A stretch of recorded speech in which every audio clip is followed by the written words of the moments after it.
चीज़ों की लेके चलते हैं आगे नीरव सेठ से बात करने के लिए। Nirav, good afternoon. 18 ऑफ स्वदेश पे हमसे बात करने के लिए बहुत बहुत धन्यवाद। सबसे पहले बात करते हैं real estate, Bombay real estate के स्पेस में। देखिए यहाँ पे काफ़ी यहाँ के जो बिग डैडीज जिससे बोलूँगा मैं, बड़े दादा जो लोग थे, लोधा बहुत बड़े प्लेयर भी हैं और स्टॉक भी बहुत रिवॉर्ड किया शेयर होल्डर्स को। Same is the case with Oberoi, बड़े प्लेयर हैं, शेयर बहुत रिवॉर्ड किया शेयर होल्डर्स को, इंस्टीट्यूशनल भी। अब यहाँ पे दो तीन चीज़ें हो रही हैं। एक तो ये कि प्रेस्टीज आ गया है बॉम्बे में, वो साउथ का बड़ा प्लेयर है, यहाँ पे कंपेरेटिव इंटेंसिटी को थोड़ा सा एक नया प्लेयर आ गया। और आज गोदरेज ने इन बिड टू एक्सपैंड और अच्छे लैंड पार्सल्स का हवाला देते हुए डीबी रियल्टी के साथ ये डील कर ली जो बाजार को पसंद नहीं आई। आप इस पूरे मैटर को कैसे एनालाइज करते हैं? ये ना, ये एक नेचुरल वे है ग्रोथ का। मतलब अगर आप 5-10 साल पहले देखेंगे और लोगों का रिपोर्ट्स एनालिसिस समझने की कोशिश करेंगे तो हमेशा ये बोला जाता था कि एकदम एक लोकलाइज मार्केट है। ऐसा कुछ लोकलाइज नहीं है। जैसे इंडिया से बाहर कंपनियां जाती है, वैसे एक सिटी से दूसरी सिटी में जाना कोई मतलब बड़ी बात नहीं है। ये बात सही है कि लोधा का यहाँ ब्रांड इक्विटी ज्यादा है, प्रेस्टीज का कम है, तो उसको थोड़ा ज्यादा मेहनत करना पड़ेगा। हो सकता है कि मतलब उसको अगर एक अच्छी लैंड पार्सल मिल जाए तो सेल्स और मार्केटिंग में थोड़ा ज्यादा एफर्ट डालना पड़ेगा, थोड़ा डिस्काउंट पे प्राइसिंग करना पड़ेगा, बट ये that is a natural process for growth. और ऐसा कुछ अनयूजुअल नहीं है। सबसे बड़ी बात यह है कि रियल एस्टेट में बहुत ही अच्छी तेजी है और हमें यह भी समझना चाहिए कि ये तेजी 8-9 साल के बाद आ रही है और इसके बहुत सारे इसका कारण है। आपका जो अफोर्डेबिलिटी है, आपका जो इंटरेस्ट रेट्स है, आप अगर उसका टैक्स रिडक्शन देखने के बाद देखोगे तो इफेक्टिव टैक्स रेट कुछ 4.5% पे आ जाता है। आपका 2%, 2.5% तो नॉर्मल आपका रेंटल यील्ड होता है।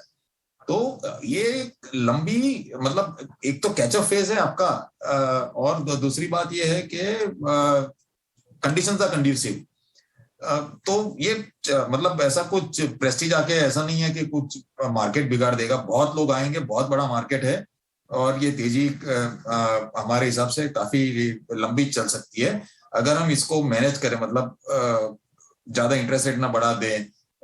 If you manage it well, it is a great area to be. Right right Nirav, दूसरा पॉइंट ये है कि आपका पब्लिक सेक्टर बैंक्स पे क्या व्यू है, एसबीआई इन पर्टिकुलर? कैनरा बैंक बहुत बड़ा वेल्थ क्रिएटर, आपने 150 रुपये पे क्यूआईपी के बाद ऑलमोस्ट 300 हो गया, नंबर्स अच्छे हैं, यूनियन और बीओबी भी चल रहे हैं, बट कहीं ना कहीं लास्ट 2 महीने से एसबीआई थोड़ा सा लैकलस्टर हो गया है। क्या सब कुछ उसके अंदर पॉजिटिव प्राइसिंग हो गए?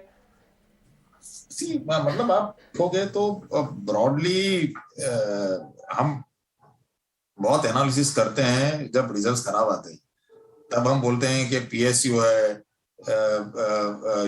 डिसीजन मेकिंग स्ट्रांग नहीं है। ब्रॉडली आप अगर देखोगे 03 to 08, वो जब अपना तेजी का माहौल था इकोनॉमी में और खास करके इवन बैंक्स में, तो उसमें प्राइवेट सेक्टर बैंक क्यूमुलेटिवली और पब्लिक सेक्टर बैंक रिटर्न दिया था क्योंकि अर्निंग्स आए थे। 2 साल से पहले आप देखोगे तो एक बहुत ही बड़ा क्रेडिट साइकिल का फेज था। Now that phase is over and growth is coming back. तो एसबीआई तो मतलब कम से कम उसमें बोल सकते हैं कि पीएसयू में it is a very very strong franchise. हमें लगता नहीं है कि कुछ खासा डिसअपॉइंटमेंट आ सकता है। एंड ब्रॉडली अगर आप देखोगे नेक्स्ट 2 साल, तो मुझे लग रहा है कि आप अगर लास्ट 1 महीने में देखो तो क्रेडिट ग्रोथ में सब्सटेंशियल जंप आया है और ये शुरू होना चाहिए, खास करके कॉर्पोरेट डिमांड।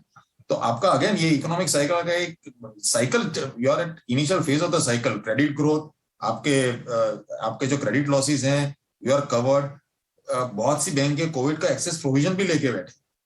तो एसबीआई का अच्छा रिजल्ट आएगा, बाकी सब बैंक्स का ब्रॉडली मोटा मोटी एक सेक्टर का टेलविंड है। तो उसमें जब इकोनॉमी अच्छी करती है तो सबको बेनिफिट होगा और उसमें सब बैंक को बेनिफिट होगा, खास करके एसबीआई को।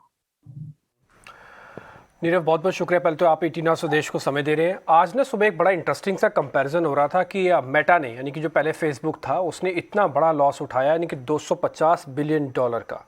रिलायंस की अपनी market capital in the terms of a billion, वो भी 220 करोड़ है। तो ये क्या आईटी के अंदर इस तरह की उथल पुथल और भी होगी?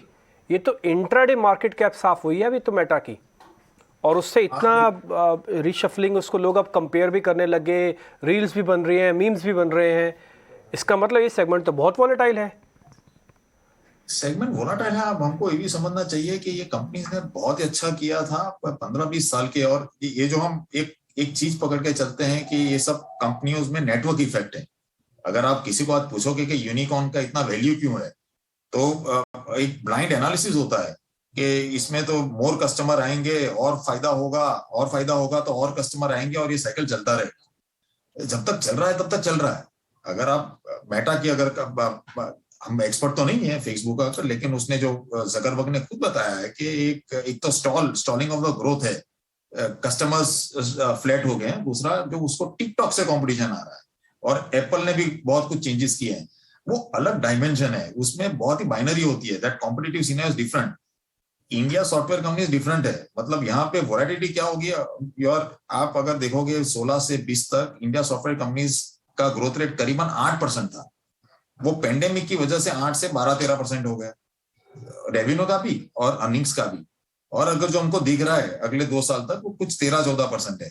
वो 13-14% से वापस 10% या 8% आ सकते हैं, पक्का आ सकता है। बट उसकी वजह से आपका ये नहीं होगा कि कहीं एक दिन में 20-25% निकल जाए।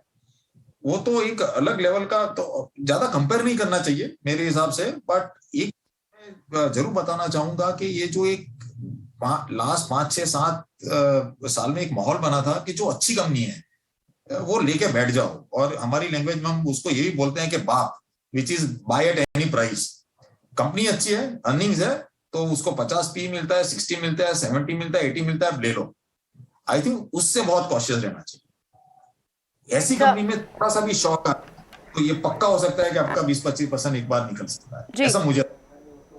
Sure, right. साथ ही एक और चीज़ आपसे जानना चाहेंगे mister Nirav. Good afternoon, this is Priyanka. हम जिस तरह से एक ट्रेंड देख रहे थे पीछे के दिनों में कि जिन स्टॉक्स में एफआईज की होल्डिंग ज़्यादा थी, उन स्टॉक्स में सेलिंग भी ज़्यादा देखने को मिली थी। जनवरी की आप फिगर्स देखें, पूरे जनवरी मंथ का आप टैली देखें, एफआईज का एक बड़ा फिगर था। लेकिन अब आप कहीं ना कहीं हमें आपको लग रहा है कि जिन स्टॉक्स में एफआईज की पोजिशन ज़्यादा है, होल्डिंग्स भी ज़्यादा है, और जहाँ एक ट्रेंड सेलिंग का ज़्यादा दिख रहा था, आप कहीं ना कहीं रिवर्स हो गया। आप stocks like HDFC, Shriram transport finance, Apollo hospital, इन स्टॉक्स को अगर आप देखें तो अब लग रहा है कि स्टॉक स्पेसिफिक एक्शन एफआईज का फिर से वापस आ गया है।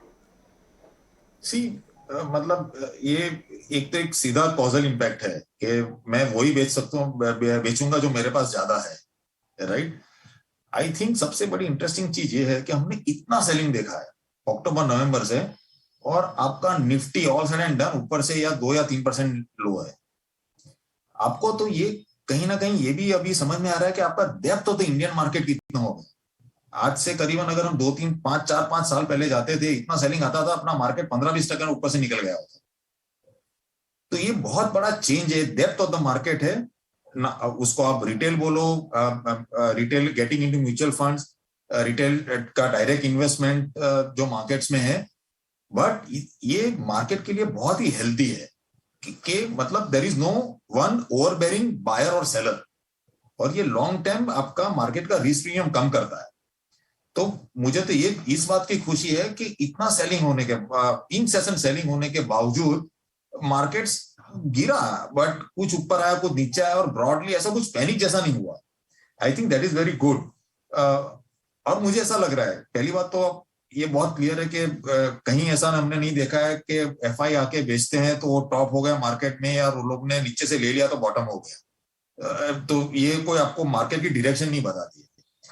बट अभी तक जो जितना सेलिंग हो गया, उससे ऐसा लग रहा है कि they have to now come back, क्योंकि मार्केट्स आर डूइंग वेल।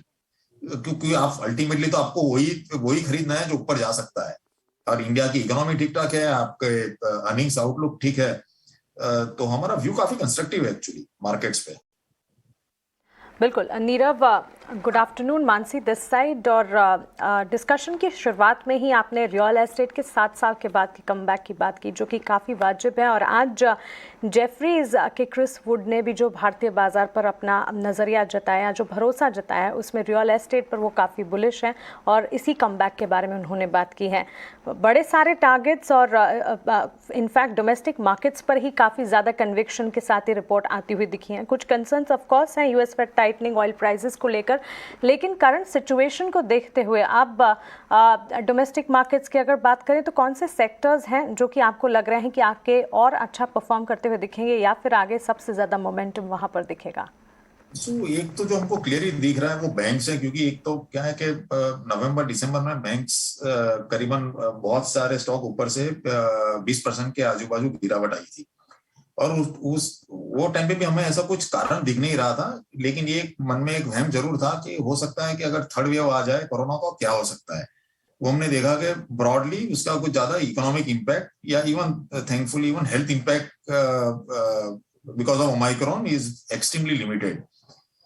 और उसके बाद आपने रिजल्ट्स देखे, सो बोथ द थिंग, एक तो आपका रिजल्ट्स बहुत अच्छे हैं, आपकी मोस्ट इंपोर्टेंट क्रेडिट साइकिल, तो एक तो बैंक्स है, तो मेरे हिसाब से बैंक्स है। सेकंडली मेरे हिसाब से आपको पूरा डोमेस्टिक साइक्लिकल्स पे अच्छा, हमारा ऑटोस पे बहुत अच्छा भी है, जो हम कंज्यूमर डिस्क्रिशनरी बोलते हैं, जिसमें कंज्यूमर ड्यूरेबल्स आते हैं, बहुत सारे सेक्टर्स आते हैं, बट डोमिनेंट जो बड़ा सेक्टर है विच इज ऑटोमोबाइल, एंड उसमें खास करके 4 wheelers.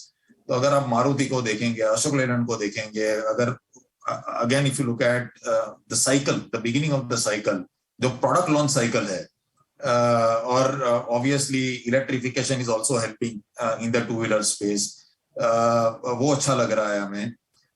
Selected stocks in pharma, infrastructure is a big thing, it is a big game, real estate वो obviously उसका एक part है, और उसके साथ सब एंसिलरी, तो अब रियल एस्टेट अच्छा करता है तो उसके साथ बिल्डिंग मटेरियल अच्छे करते हैं, टाइल्स अच्छे करते हैं, सो फॉरवर्ड और बैकवर्ड लिंकेजेस बहुत अच्छे होते हैं ये सब सेक्टर्स के। सो जो अच्छा नहीं लगता है वो कहना अच्छा है, तो मैं वो आसान होगा बताने के लिए। कंज्यूमर कंपनीज में हमारा ध्यान अच्छा नहीं है, FMCG in particular because of their valuation and stuff like that, and maybe some of जो नए यूनिकॉर्न्स हैं, जो हमें लगता है कि उनका जो इंट्रिंसिक वैल्यू है और जो मार्केट प्राइस में बहुत बड़ा अंतर है, तो वहां पे हम थोड़े कंजर्वेटिव हैं। ठीक है नीरव, बहुत बहुत शुक्रिया, थैंक यू वेरी मच, आज आपने समय दिया, अच्छा लगा आपसे बातचीत करके और अलग अलग स्टॉक्स पे भी अपनी अपनी राय रखी, इसके लिए बहुत बहुत शुक्रिया। लेकिन इस बीच